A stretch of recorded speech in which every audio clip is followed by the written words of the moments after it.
Well, I'm Arlen, better known actually on my YouTube channel as Al Fix It 1000. My mom is here with us, Lois Lewis, and I understand that you had a real health problem back when you were about 70 or so. I see you're 88 now. That's right. Well, I understand that you overcame that heart problem with no surgery and no drugs, a 90% heart blockage. So I'd like if you could tell us about that. Well, I was pretty surprised too, but when they told me that I had the blockage, they wanted to do a test to see exactly where the blockage was and how bad it was. And so they wanted me to sign the paper for them to do that test, so I said, sure. And then I read the paper, and it said on there that if they saw that I needed bypass surgery, that they would do it. Surgery was included then. If they found the problem, they wanted to do surgery. Yeah, if they found the problem, they wanted to do surgery right away. And you said... And I said, whoa. And I don't sign papers without reading them first, and when I read that, I said, no, I'm not going to sign that. I said, you take that off, I'll let you do the test. But they said, nope, if you're not going to give us permission to do the bypass surgery, we're not going to give the test. So I said, okay, I'm going without it. And they said, well, what are you going to do? And I says, well, how do you treat the patients the old-fashioned way? And he says, well, you have to be very careful. You can't overdo. You have to take it easy, you know, and you have to wear nitroglycerin with you all the time and all this. Now back up just a second, because even though you didn't have that one test, you had already had some tests that determined for sure that you had the blockage? Yes, the stress test. They had checked my heart thoroughly and told me that it was fine, but just to be sure, they wanted to do the stress test. And the stress test... That's where they found that was blocked. Yeah, they did an echogram. Echogram. And they had pictures. So that's on record medically, for sure. That's medically on record. And they're saying you had like a 90% blockage. That was their best guess after they looked at the pictures from that test. And then you decided you weren't going to just run in and get an operation. No, I wasn't interested in bypass surgery. I realize now they do stents, but they weren't then. And even stents, I'm not willing for that either, but thankfully I don't have to. Yeah. So. Well, I remember back then when you were having these problems and you came here, I introduced you to James Sloan, a friend of mine who is very knowledgeable on alternative medicine and such. And then I remember you took a list of things that he told you to look into, and you went back to home, Oregon, or wherever you were living. Yeah, I believe it was Oregon. I was living in Oregon at the time. And you went to a Gloria, what's her name? Gloria Schwartz. Okay, a naturopathic doctor. Yeah, she lived in Medford. And then you took I remember you took what James Sloan said and what Gloria said, and you put something together, and apparently that was a good something to put together. Yes, I give Gloria the honor of supervising my listing of what to do. And I put things in and she put things in, but mostly it was what she knew. Mostly what she did, she knew. And so the doctor told me, he says, well, if you're thinking about chelation, forget it, because it doesn't work. It's been proven that it doesn't work, and you're just wasting your time and your money. And I says, okay, you know, I'll go the old-fashioned way for a while, and we'll see what happens. So he said, okay, and so he had me coming in every so often to be checked, and I had me wearing the nitroglycerin pills, which I did use a few times, and it did help. And I started, you know, taking these things. Well, I think the first thing I started was some friend of mine told me that what they had done, and so the first thing I started with was garlic and red pepper on a slice of bread or toast, you know, that was buttered good. Yeah. And then I'd close it up, and then I'd just close my eyes and eat that. That sounds like pretty hot stuff there. It was hot stuff, You're all right. talking raw garlic and cayenne pepper on buttered bread. Yeah. And I'd eat that every day, every morning, usually. Talk about getting a Well, that'll wake you up, I'm yeah, sure of and then that. you get woke up. That's for sure. So, and I was doing that, but then I talked with Gloria, and she said, "Don't worry." She says, "We can work on this." She's a naturopath, and she says, "We can work on this." And she gave me a list of things to get. And I didn't say anything to her about the garlic and red pepper. I don't remember whether I did or not. Uh-huh. So anyway, she put me on CoQ10, and she says, when you buy the CoQ10, be sure it's over 100, or 100 or over. And ginkgo biloba every day, a full dropper full, and hawthorn pills or capsules, and carnitine. And I'm trying to remember for sure what else. Something called Green Max, which actually what it was green vegetables dried and ground up. Oh yeah, a green drink, yeah. Yeah, and then you took that powder and you stirred it up with some water and drank it. Uh-huh. Tasted awful, but. And she said to take flaxseed, grind up the flaxseed. Grind it fresh? I remember you were saying that Yeah, it had to be. if it's pre-ground, yeah, it's not fresh, and so you grind it right Well, up. yeah, she says that they go rancid real fast, so you want to grind it up and use it, and then leave the rest until you're ready, and then grind it, kind of like people like to grind up coffee fresh and then have coffee. Yeah. So she said that way you keep it fresh, because the flax seeds don't get rancid unless they're ground up. You And know, they do. I want to point out one thing. Most people that make a video like this, talking about somebody who overcame a health problem or whatever, they're usually selling something. We're not selling anything. We're just trying to share with people something that's amazing that anybody can do. There's no product here that we sponsor or anything. I just think it's amazing my mom has done this, and I wanted to share it with people. So I grind up the flax seeds, and the other thing was can't say it. The lecithin. Oh yeah. The lecithin. Those two, the flaxseed and the lecithin, were considered. Gloria said was, you know, That's to highly important. Clean Yeah. out your arteries. Yes, because they were so blocked. They were going to help clean them out. And the ginkgo and what's going to help the blood circulation, and the hawthorn and carnitine and the CoQ10 were things that were good for the heart. Uh-huh. So. Well, this isn't something though that you're going to take these list of things and expect the results in a few weeks or a month or anything like that, right? Right. She said it was a slow process, but it works. And so I went for it, and I did this for a year, and then I went back and asked for a new stress test. After 1 year. After 1 year. And so they did it, and they said they were quite surprised that I had improved quite a bit. But I still had quite a bit of blockage because it was so severe to start with, you know. So after 1 year, there was definite improvement. Definite but improvement. you had a long ways to go yet. So I waited another year and then went in, and that time they said I was totally cleared. Wow. They said my arteries were like a baby's, just as clean as could be. Wow, 2 years. I mean, I think that's definitely worth it then.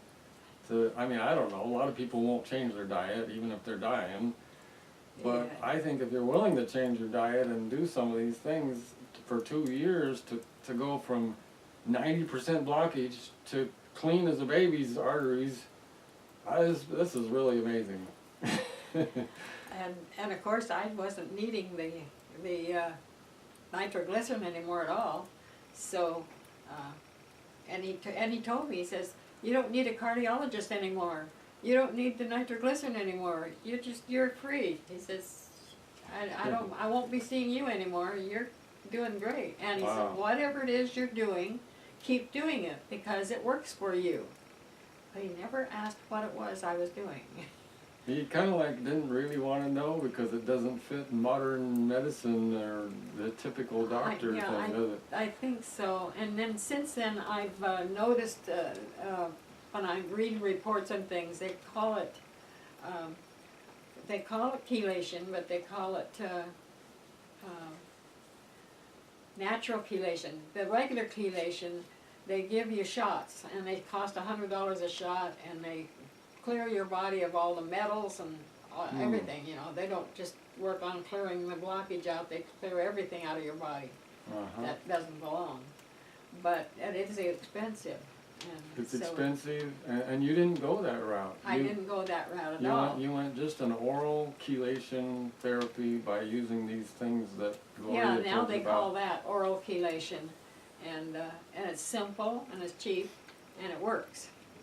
So that was what was important. Wow. So, and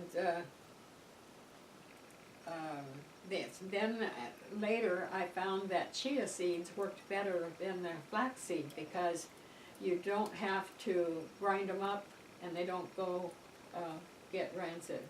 So I switched over to chia seed, and they have more of the other nutritions in them than the flaxseed. So now I use that, and now when I was clearing my arteries, I took 2 to 3 tablespoons every day of the seeds and the lecithin.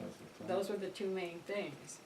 But then I began adding other things, you know, like sesame seeds and pumpkin seeds, and now I've got hemp seeds in there, and you know, just so you've what I made call some superfoods. modifications. Yeah, you've changed things a bit now. Yes. And you found some improvements on some of the things that you were using. So if say now, if I was diagnosed with this kind of 90% heart blockage, and now you would tell me slightly different, but basically the same as what you did. Like for example, the flax seeds you would replace now with chia seeds. So Yeah. Yes. okay. And so after I was told that I was clear, then I cut my chia seeds and my lecithin down to 1 tablespoon every day, just to keep them clear, you know, because I wanted to keep them clear. But every once in a while, I would put a little extra in just to be sure I was keeping them clear. Yeah. So, but I didn't feel like, you know, like I needed to put so much in after it got accomplished. Well, I've been having breakfast with you the last couple of days, and you know, it's you use like a yogurt or kefir, and I see that you try to do a like a regular, not a non-fat or a low-fat, but a regular kefir if you can get it. I see that you put a little of that kefir in there, and you start adding all these seeds and chia seeds and pumpkin seeds and stuff, hemp seeds, sesame seeds. I noticed that just one little tiny bowl of this will stick with me like all day almost. It does. You don't get hungry. It's really amazing. And so it's easier to eat the foods that you should eat. You know, like your vegetables and your fruits and things. You're not craving things. You're not hungry, you know. Yeah, for sure. It stays by you. So if somebody was going to do this now, is that the main thing, is how they start the day with this list of things in a breakfast yogurt or kefir, and that would be the main thing?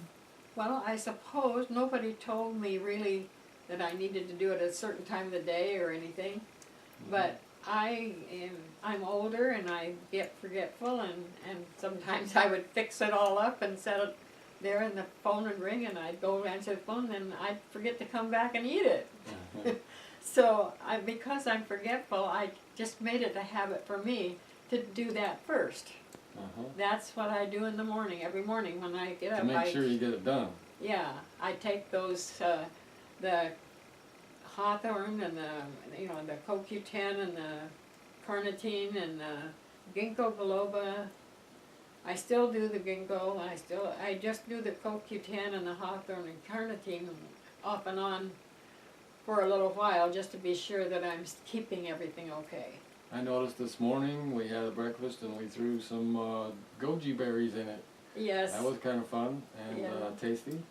I see that's you add things here and there that you hear about that are very healthy and stuff. Yes, if they're a superfood, I feel like for less mouthfuls, you have more nutrition. I mean, you can eat empty calories and fill your tummy up, but who wants to do that? This is a superfood. So I mix up these superfoods and they stay by me all day. So I forget lunch, if I'm not careful. Yeah, that's what happened to me when I eat this kind of a breakfast. I don't even get hungry until dinner time or something, way later in the day. Yeah, sometimes I think about it and I'll go and take a little snack, like maybe a cheese stick or a handful of nuts. In fact, I do that. I usually eat 3 Brazil nuts every day to be sure I'm getting the selenium that I need.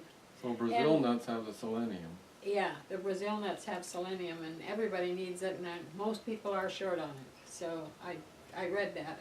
Since this started, I've read so much more on medical things because I've been so involved in it. Wow. And the D vitamin. Vitamin D, yeah. Yeah.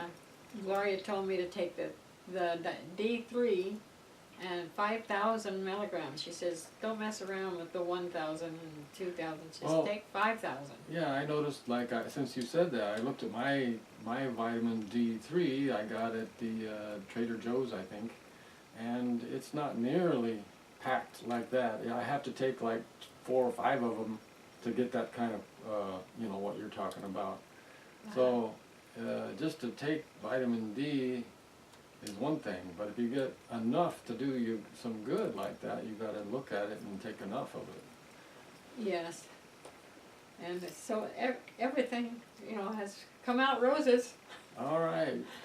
Well, here's the thing. You had this problem about 70, now you're 88, 90% blockage, recorded in the medical journals. This is, it's on record medically that you were at 90%. Now you're 0%, or you came out of it in 2 years to 0%. Yes, and this is a long time afterwards, and I just had another test, and it's still clear. I'm still clear. Wow. They call it a 1 or a 2, and they say that those are the healthy ones. And I came out of 2. I used to come out of 1, so just to be on the safe side, I'm increasing my lecithin and my chia seeds now. Back up again. Just to be sure that I stay 1 and 2. All right. And I do eat very different. I quit eating sugars. I just don't eat sugar stuff at all. The whole diet is better. And and I don't eat the gluten things anymore either. And that rules out a whole bunch of stuff that causes trouble. Empty calorie stuff, like pie, cake, cookies, breads. And I love bread. I used to make all these things, and I used to be good at them. They were always really good. But I'm finding out that you just sail along and much better. You feel better. You look better. You don't have near the troubles if you stick with a diet that's good. All right. Well, okay. Well, we're gonna put this little fireside chat on my YouTube. I'll fix it 1000, and hope it helps somebody. We're not selling anything, and it's just an interesting thing that might be helpful to people. So thanks for watching, and subscribe on my channel. See what else interesting comes along.